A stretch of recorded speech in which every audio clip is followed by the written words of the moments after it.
48ನೇ ಅಧ್ಯಾಯ. ಶೇವಡೆ ಅವರ ಭಕ್ತಿ ಸಪಟಣೇಕರ ದಂಪತಿಗಳಿಗೆ ಸಂತತಿ.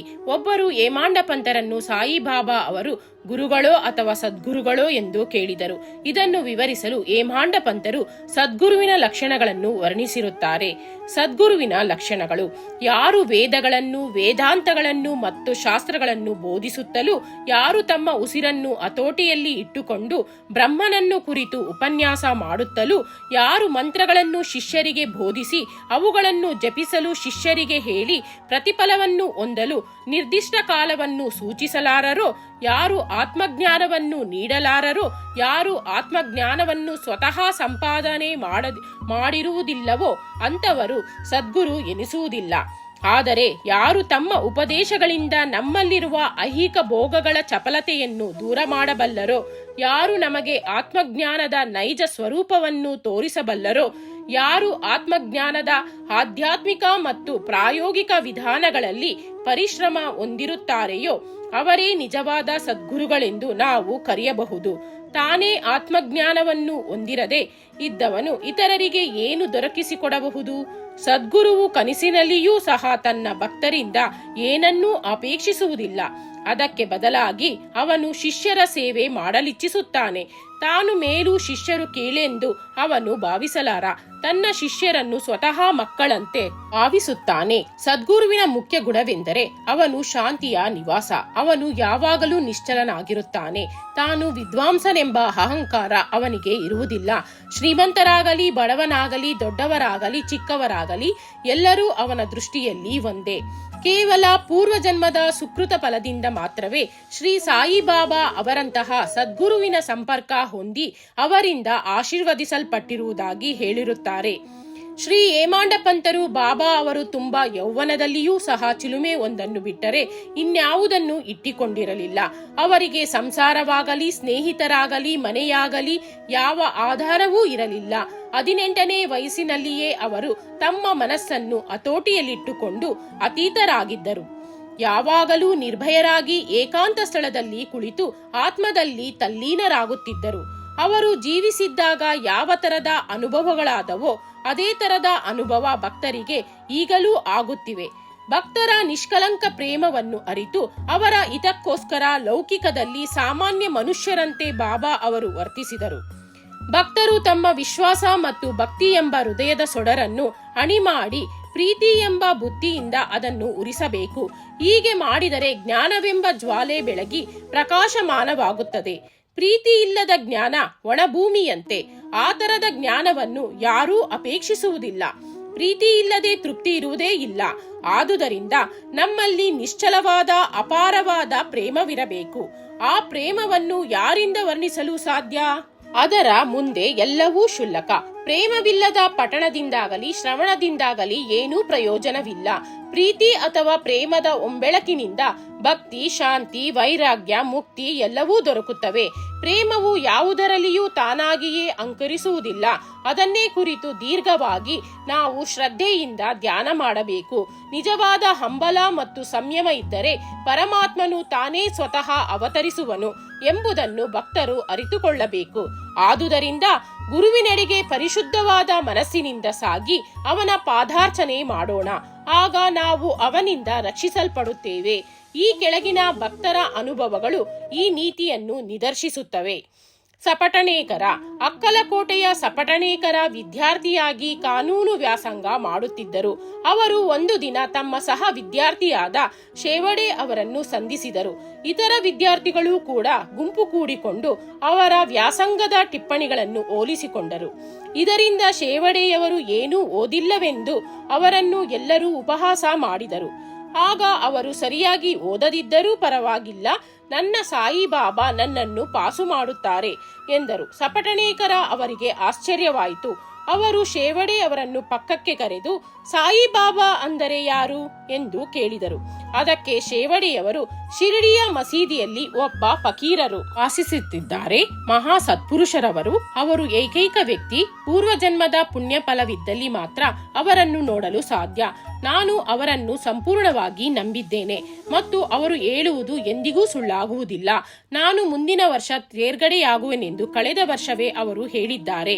ಆದುದರಿಂದ ನಾನು ದೃಢ ನಂಬಿಕೆಯಿಂದ ಇದ್ದೇನೆ ಎಂದರು. ಸಪಟಣೇಕರ ಅವರು ಇದನ್ನು ಕೇಳಿ ನಕ್ಕು ಅವರನ್ನು ಮತ್ತು ಬಾಬಾ ಅವರನ್ನು ಕುರಿತು ಹಾಸ್ಯ ಮಾಡಿದರು. ಮುಂದೆ ಇಬ್ಬರು ಪರೀಕ್ಷೆಯಲ್ಲಿ ತೇರ್ಗಡೆ ಹೊಂದಿದರು. ಛಲ್ ಹಟ್ ಸಪಟಣೇಕರ ಅವರು ಅಕ್ಕಲಕೋಟೆಯಲ್ಲಿ ವಕೀಲಿ ವೃತ್ತಿ ಆರಂಭ ಮಾಡಿದರು. ಇದಾದ 10 ವರ್ಷಗಳ ನಂತರ ಅವರ ಮಗನು ಗಂಟಲು ವ್ಯಾಧಿಯಿಂದ ಮೃತನಾದನು. ಇದು ಅವರ ಹೃದಯವನ್ನು ಭೇದಿಸಿತು. ಗಾಣಗಾಪುರ ಮತ್ತು ಇತರ ಪವಿತ್ರ ತೀರ್ಥ ಯಾತ್ರೆಗಳನ್ನು ಮಾಡಿದರು, ಆದರೂ ಶಾಂತಿ ದೊರಕಲಿಲ್ಲ. ವೇದಾಂತ ಪಾರಾಯಣ ಮಾಡಿದರೂ ಕೂಡ ಶಾಂತಿ ಸಿಗಲಿಲ್ಲ. ಆಗ ಅವರಿಗೆ ಶೇವಡೆಯವರು ಹೇಳಿದ ಬಾಬಾ ಅವರ ಜ್ಞಾಪಕ ಬಂದಿತು. ಆಗ ಶಿರಡಿಗೆ ಹೋಗಿ ಬಾಬಾ ಅವರ ದರ್ಶನ ಪಡೆಯಬೇಕೆಂದು ನಿರ್ಧರಿಸಿದರು. ಅವರು ತಮ್ಮ ಕಿರಿಯ ಸಹೋದರ ಪಂಡಿತಾರಾವರೊಡನೆ ಶಿರಡಿಗೆ ಹೋಗಿ ಬಾಬಾ ಅವರ ದರ್ಶನ ಪಡೆದ ಮರುಕ್ಷಣವೇ ಆನಂದಭರಿತರಾದರು. ಅವರು ಬಾಬಾ ಅವರ ಹತ್ತಿರ ಹೋಗಿ ಶುದ್ಧ ಮನಸ್ಸಿನಿಂದ ಹಣ್ಣು ಹೂಗಳನ್ನು ಅವರ ಮುಂದಿಟ್ಟು, ಕೂಡಲೇ ಬಾಬಾ ಅವರು ಇಲ್ಲಿಂದ ಹೊರಟು ಹೋಗು, ಚಲ್ ಹಟ್ ಎಂದು ಆರ್ಭಟಿಸಿದರು. ಸಪಟಣೇಕರ ಅವರು ತಲೆ ತಗ್ಗಿಸಿ ದಿಕ್ಕು ತಪ್ಪಿ ಏನೂ ತಿಳಿಯದೆ ಪಕ್ಕಕ್ಕೆ ಸರಿದರು. ಯಾವ ರೀತಿಯಿಂದ ಬಾಬಾ ಅವರನ್ನು ಸಂತುಷ್ಟಪಡಿಸಬೇಕೆಂಬುದನ್ನು ತಿಳಿಯಲು ಅವರು ಉತ್ಸುಕರಾದರು. ಅವರು ಬಾಳಾ ಸಿಂಪಿ ಕಡೆಗೆ ಹೋಗಲು ಹೇಳಿದರು. ಸಪಟಣೇಕರ ಶಿಂಪಿಯವರನ್ನು ಕಂಡು ಸಲಹೆ ಕೇಳಿದರು. ಅವರು ಬಾಬಾ ಅವರ ಫೋಟೋ ಒಂದು ತೆಗೆದುಕೊಂಡು ಅವರೊಡನೆ ಮಸೀದಿಗೆ ಬಂದರು. ಬಾಳಾ ಸಿಂಪಿ ಫೋಟೋ ತೆಗೆದುಕೊಂಡು ಬಾಬಾ ಅವರ ಕೈಗಿತ್ತರು ಮತ್ತು ಅವರು ಯಾರ ಫೋಟೋ ಎಂದು ಕೇಳಿದರು. ಬಾಬಾ ಅವರು ಸಪಟಣೇಕರ ಅವರ ಕಡೆಗೆ ಕೈ ಮಾಡಿ ಅದು ಅವನ ಒಡೆಯನದು ಎಂದರು ಮತ್ತು ಗಹಗಹಿಸಿ ನಕ್ಕರು. ಬಾಬಾ ಅವರನ್ನು ನಗುವಿನ ಅರ್ಥವೇನೆಂದು ಕೇಳಿ ಸಪಟಣೇಕರರಿಗೆ ಹತ್ತಿರ ಬರಲು ತಿಳಿಸಿದರು. ಸಪಟಣೇಕರ ಹತ್ತಿರ ಬಂದೊಡನೆ ಬಾಬಾ ಮತ್ತೆ ಹೊರಟು ಹೋಗು ಎಂದರು. ಆಗ ಅವರಿಗೆ ಏನೂ ತೋಚದಾಯಿತು. ಆಗ ಅವರಿಬ್ಬರು ಬಾಳಾ ಮತ್ತು ಸಪಟಣೇಕರ ಕೈ ಜೋಡಿಸಿ ಬಾಬಾ ಅವರ ಮುಂದೆ ನಿಂತರು. ಬಾಬಾ ಅವರು ಸಪಟಣೇಕರ ಅವರಿಗೆ ಇಲ್ಲಿಂದ ಕೂಡಲೇ ಹೊರಟು ಹೋಗು ಎಂದು ಮತ್ತೆ ಆಜ್ಞಾಪಿಸಿದರು.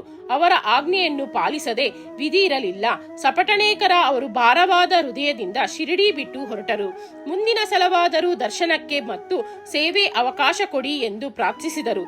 ಶ್ರೀಮತಿ ಸಪಟಣೇಕರ 1 ವರ್ಷ ಕಳೆಯಿತು, ಆದರೂ ಸಪಟಣೇಕರ ಅವರಿಗೆ ಶಾಂತಿ ದೊರಕಲಿಲ್ಲ.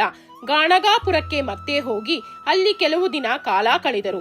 ಅನಂತರ ಜಳಂಗಾವಕ್ಕೆ ಹೋಗಿ ಕೊನೆಗೆ ಕಾಶಿಗೆ ಹೋಗುವುದೆಂದು ನಿರ್ಧರಿಸಿದರು. ಅವರು ಹೊರಡುವ 1 ದಿನ ಮುಂಚೆ ಅವರ ಪತ್ನಿಯವರಿಗೆ ಈ ರೀತಿ ದೃಷ್ಟಾಂತವಾಯಿತು. ಕನಸಿನಲ್ಲಿ ಅವಳು ಬಾವಿಗೆ ನೀರು ತರಲು ಮಡಿಕೆಯೊಡನೆ ಹೋಗುತ್ತಿದ್ದಂತೆಯೂ ಮರದ ಕೆಳಗೆ ಕುಳಿತಿದ್ದ ಫಕೀರನೊಬ್ಬನು, ಮಗುವೆ, ಯಾಕೆ ಈ ವ್ಯರ್ಥ ಶ್ರಮ, ನಾನು ನೀರು ತಂದು ಕೊಡುವೆ ಎಂದು ಹೇಳಿದ.